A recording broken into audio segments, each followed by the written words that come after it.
Shakespeare's Midsummer Night's Dream. We put it together for you all today. This show would not have been possible without our wonderful cast and my wonderful co-director, Darcy Rainey, so let's give them a round of applause.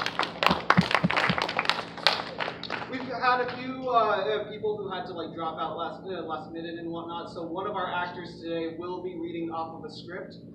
She's playing the part of Theseus, so let's give her a big hand. I would like to thank New Dawn Theater for letting us put on our show here, so let's give them a big hand too. Lots of claps for today. And also, I would like to thank Ben Hirsch Graphic Design for designing our t-shirts and our flyers. They're amazing, so thank you. A few housekeeping things. Please silence all cell phones and children. And if you need to exit, please exit quietly, just out through that curtain right over there where it says exit. Let's see. Oh, this show runs about 2 hours, and there will be a 15-minute intermission in between the two acts. And that is all. Please enjoy Midsummer Night at the Museum. Thank you.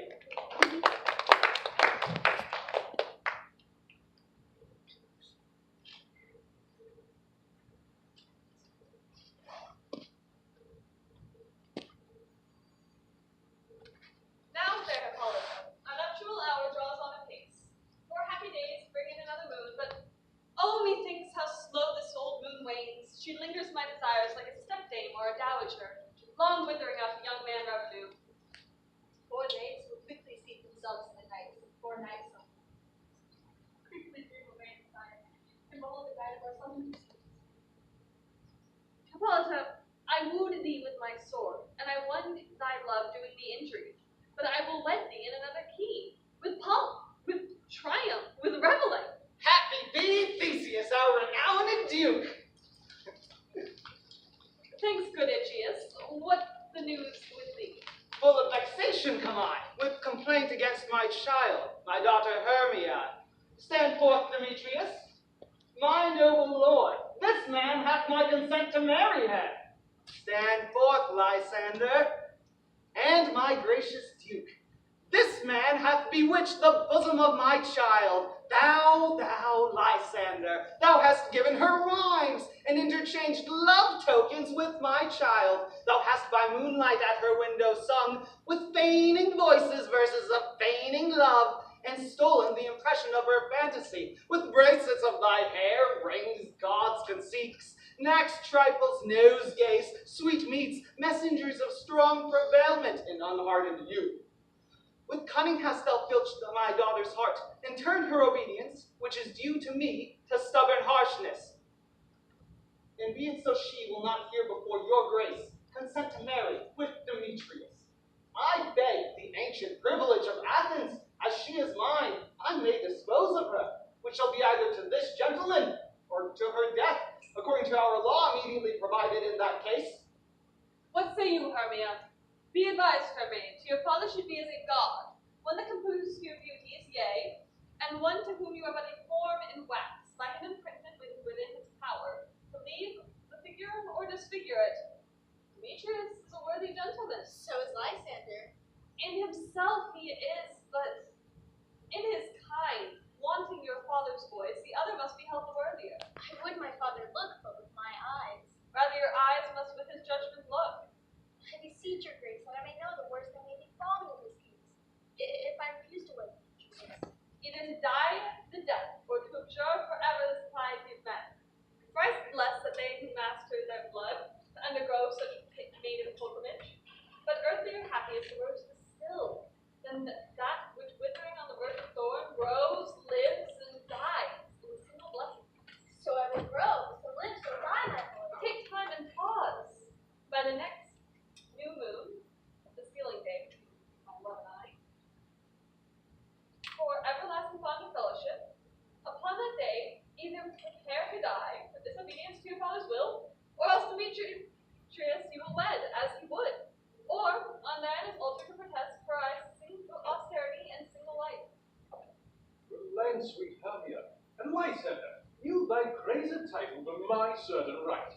Demetrius, you have a father's love. Look me up, Hermia. Do you marry him? Scornful Lysander. It's true, he hath my love, and what is mine, my love shall render him. And as she is mine, I do state all my right of her unto Demetrius.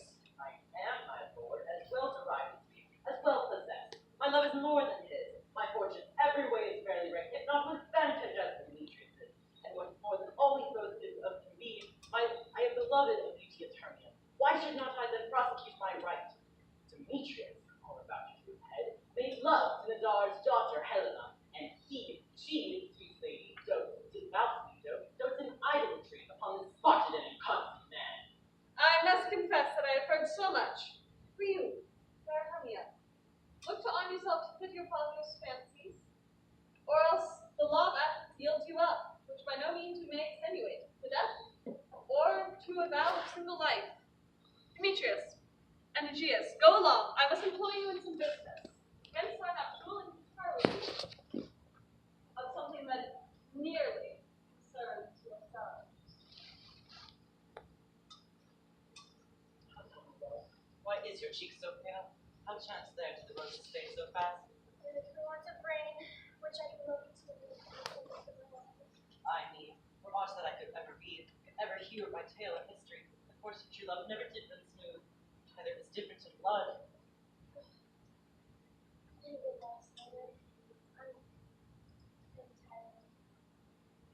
Scraps from respected peers, stood upon by the choice of your ends.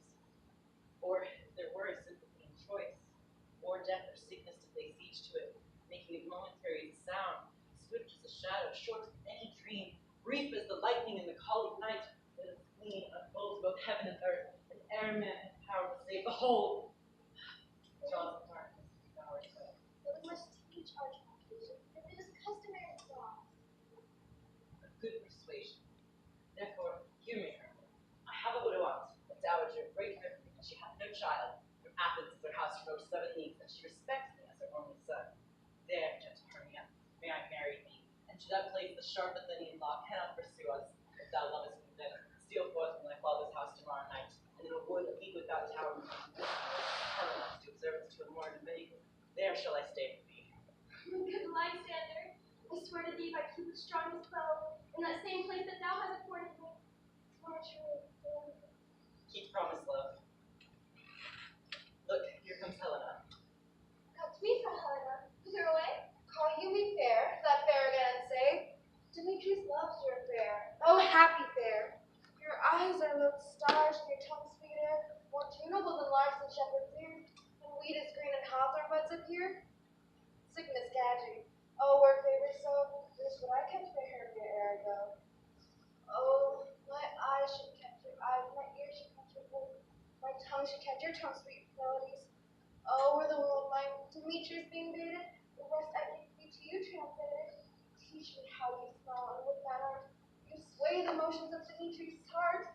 The more I hate, the more he follows me. The more I love, the more he hates. His folly, Helena, is no fault of mine. None but your beauty were that fault were mine. Take comfort. In a more shall see my face.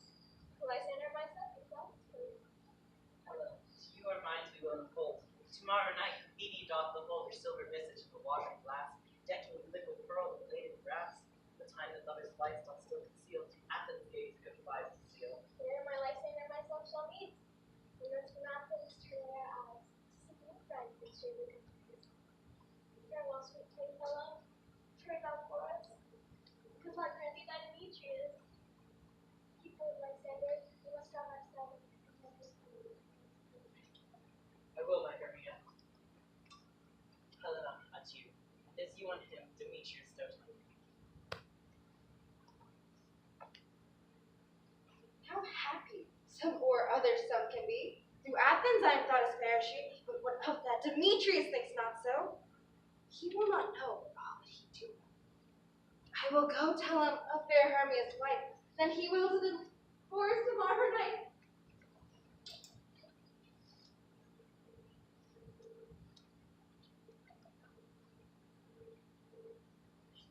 Is all our company here? You were best to call them generally, man by man, according to the script. Here's a scroll of every man's name, which is thought fit through all Athens to play in our interlude before the Duke and the Duchess on his wedding day at night. First, good Peter Quince, tell what the play treats on, then name the names of the actors, and so grow to a point. Merry our play is, the most lamentable comedy and cruel death of Pyramus and Thisbe. A very good piece of work, I assure you, and a merry. Now tell the names of the actors from the scroll. Masters, spread yourselves. Answer as I call you. Nick Bottom, the weaver. Ready? Name what part I am for and proceed. You, Nick Bottom, are set down for Pyramus. What is Pyramus? A lover or a tyrant? It is a lover that kills himself most gallant for love. Oh, that will ask some tears in the true performing of it. If I do it, let the audience look to their eyes. I will move storms. I will condole in some measure. For my chief humor being for a tyrant, for the rest, I could play Hercules rarely, or a part to tear a cat in, to make all split. The raging rocks and shivering shocks shall break the locks of prison gates. Amphibious cars shall shine from far and make and mar the foolish fates. Ha! That was lofty. Now name the rest of the players. This is Hercules' maid, a tyrant's maid. A lover is more condoled with. Francis Flute, the bellows mender. Here, Peter Quince. You, Flute, will take Thisbe on. What is Thisbe, a wandering knight? It is the lady that Pyramus must love. Nay, faith, let me not play a woman, for I have a beard coming. It's all well. You may play it in a mask, and you speak as small as you will. And I may hide my face. Let me play Thisbe too. I'll speak in a monstrous little voice. Thisbe, Thisbe. Ah, Pyramus, thy Thisbe dear, thy lover dear, and lady dear. No, you must play Pyramus, and Flute, you Thisbe. Well, proceed. You the lion's part, and I hope here's a play well fitted. If it be, you have the lion's part written. Give it to me, for I am slow of study. You may do it exemplar, for it is nothing but roaring. Let me play the lion too. I will roar that I will make any man's heart good to hear me. I will roar that I will make the Duke say, let him roar again! Let him roar again! You shall do it too terribly that you would fright the Duchess and the ladies, that they would shriek. I Know grant, enough to hang us all. That would hang us, every mother's son. I grant you, friends, that if you were to fright the Duchess and the ladies, they would have no more discretion but to hang us. But I will aggravate my voice, so that I will roar you as gently as any sucking dove. I will roar you, and 'twere any nightingale. You must play no one but Pyramus. For Pyramus is a sweet-faced man. A proper man is what you'll see in a summer's day. A most gentlemanlike man. Therefore you must needs play Pyramus. Well, I will undertake it. What beard were I best to play it in? Why, what you will. I will discharge it in either your straw-colored beard, your orange tawny beard, or your purple and grain beard, or your French crown-colored beard, your perfect yellow. Some of your French crowns have no hair at all, and you will play it barefaced. But masters, here are your parts, and I'm to entreat you, request you, and desire you to con them by tomorrow night, and meet me a mile about the town in the palace wood by moonlight. There will we rehearse. If we meet in the city, we will be dogged with company, our devices known. In the meantime, we'll draw a bill of property, such as our play once. I pray you, fail me not. There we will meet, and there we may rehearse most obscenely and courageously. Take pains, be perfect. Adieu.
moonlight proud Titania.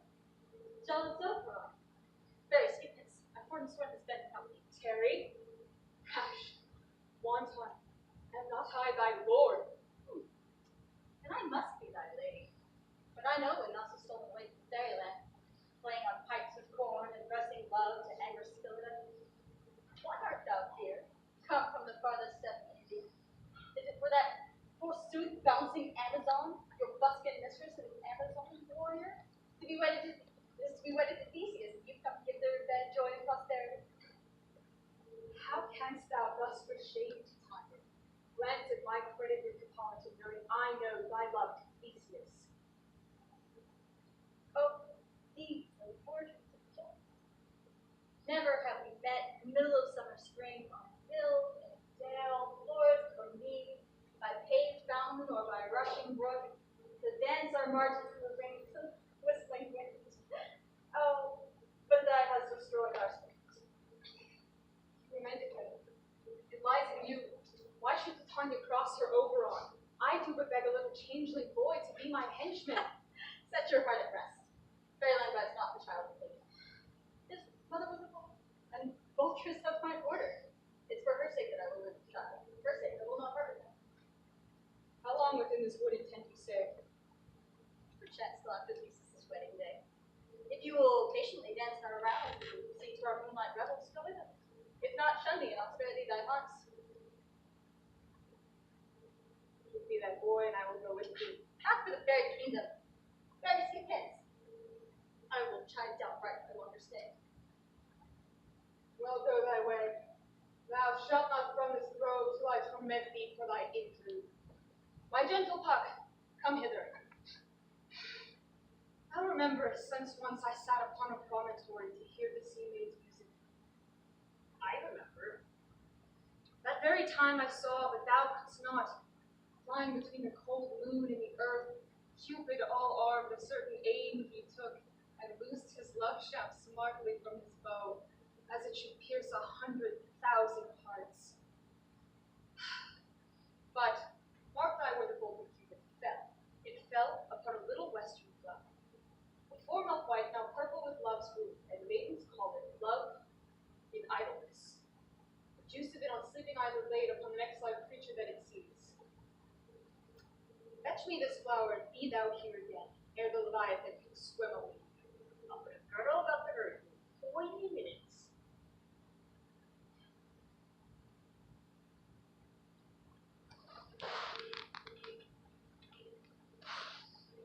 How now, spirits? Whither wander you? Over hill, over dale, through bush, through briar, over park, over field, God through a fire. I do wander everywhere, swifter than the moon's sphere. And I serve the fairy queen, that do hold upon the green. The countless call her fetch ruby, and those gold coat spots you see, those be ruby, very rare. It was freckled with the sand. I must go seek some dewdrops here, and hang a crown in every house that's here. Farewell, thou lovely spirits, I'll be gone. A queen and all our else, dear enough. Take heed. The king come doth in his revels here tonight. The queen come now within his sight. Either underspeak your shape, and make it white, or if you are that truly knavish sprite. Proud Robin Goodfellow, are not you he? That fights the maidens at the military? Give milk, and sometimes labor in the quern, and foolish make the breathless housewife churn, and sometimes make the drink to bear no wrong, visited by wanderers laughing at their harm. Are not you he? Thou speakest aright.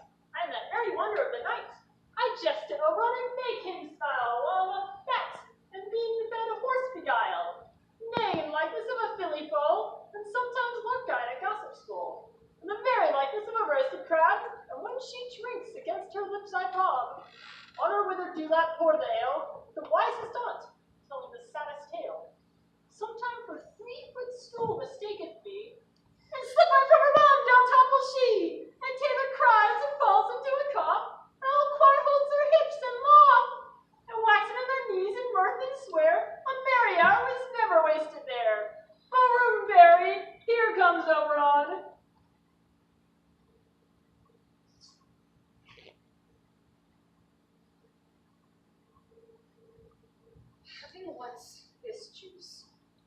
touch Titania when she is asleep. The next thing then she waking looks upon, be it lion, bear, or wolf, or bull, on meddling monkey, or on busy ape, she shall pursue with the soul of love. But who comes here? I'm invisible, and shall overhear their conference.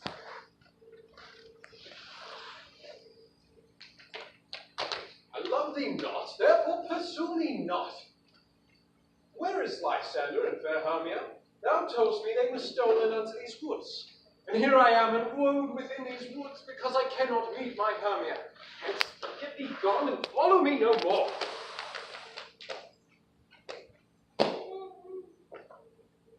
You draw me, you hard-hearted adamant, and even for that, do I love you the more. I am your spaniel, and Demetrius, the more you beat me, I will punish. Use me as your spaniel. Just beat me and let me lose me, just give me leave, for unworthy as I am to follow you. Fare thee well, there. Let me leave this grove. Thou shalt fly him, and he shall seek thy love. Hast thou the flower?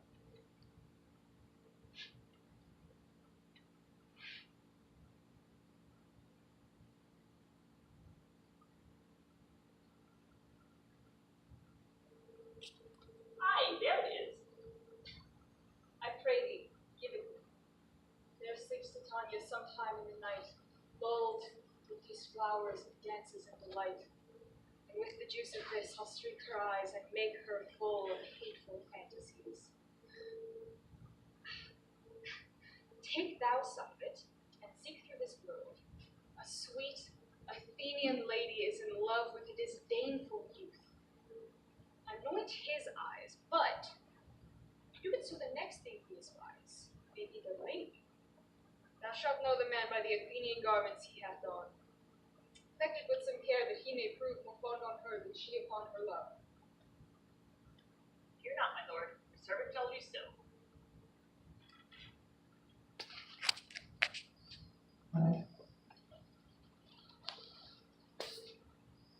Farewell. Thank you for all you do.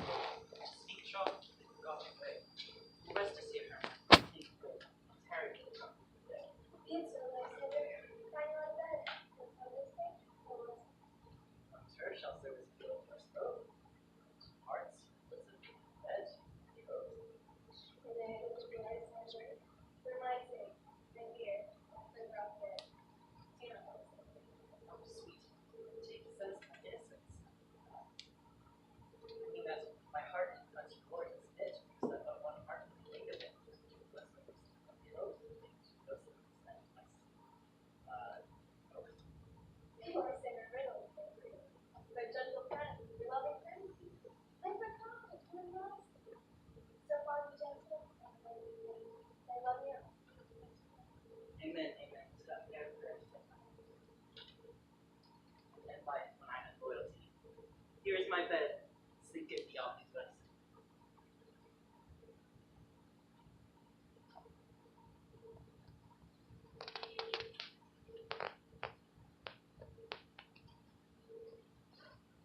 Come now.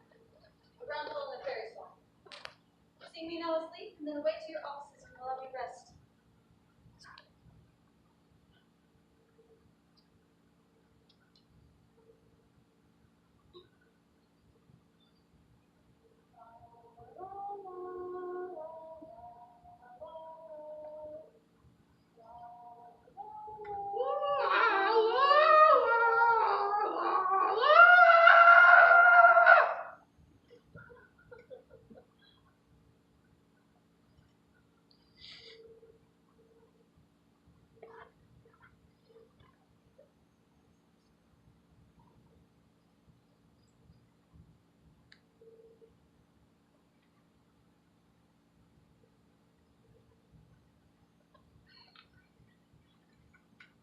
What thou seest, and thou dost win. Live for thy true love to me. Love and languish for his sake. Be it ounce, or cat, or bear, hard or bull, or bristled care. And thine eye that shall appear, when thou wakest, it is thy tear. Wake, some wild thing was here.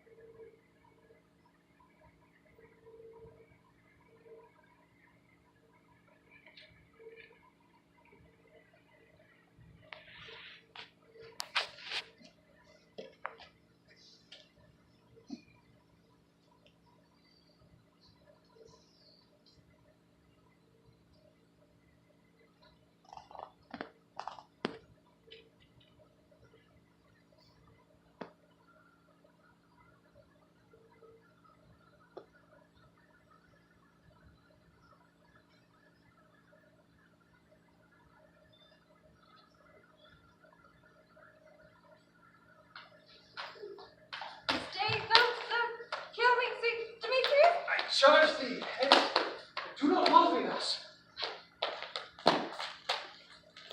Stay, on thy peril, I alone will go.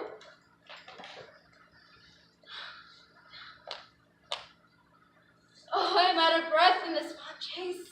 The more my prayer, the lesser is my grace. But who is here on the ground? Lysander? Take? Or listen? I see no blood, no wound. Lysander, if you live, good sir, awake. And run through fire I will for thy sweet sake. Transparent Helena, nature shows art, that through thy bosom makes me see thy heart. Where is Demetrius? Oh, how fit a word is that vile name to perish on my sword. Do not say so, Lysander, say not so. What though he love your Hermia, Lord? What though Hermia still loves you? Let me content. Content with Hermia? No, I do repent of the tedious minutes I with her have spent. Not Hermia, but Helena I love, who would not change a raven for a dove. The will of man is by his reason swayed, and reason says you are the worthier maid. Things growing are not right in their season, so I, being young, till now right not to reason. Why should not I love you, please? Where was I to this keen mockery born? When at your hands did I deserve the scorn? It's not enough, young man, that I never did nor never can deserve a sweet look from Demetrius' eyes, but you must know my insufficiency!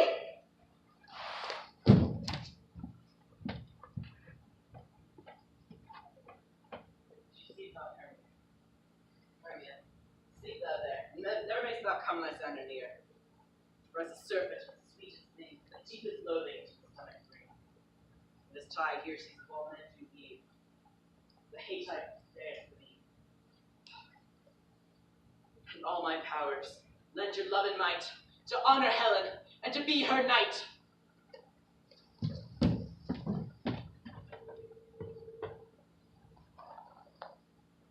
Lysander?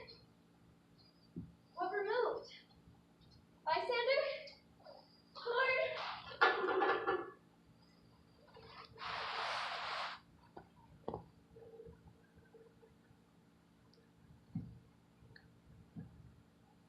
It had worked. It worked. The flower had worked. He's enchanted.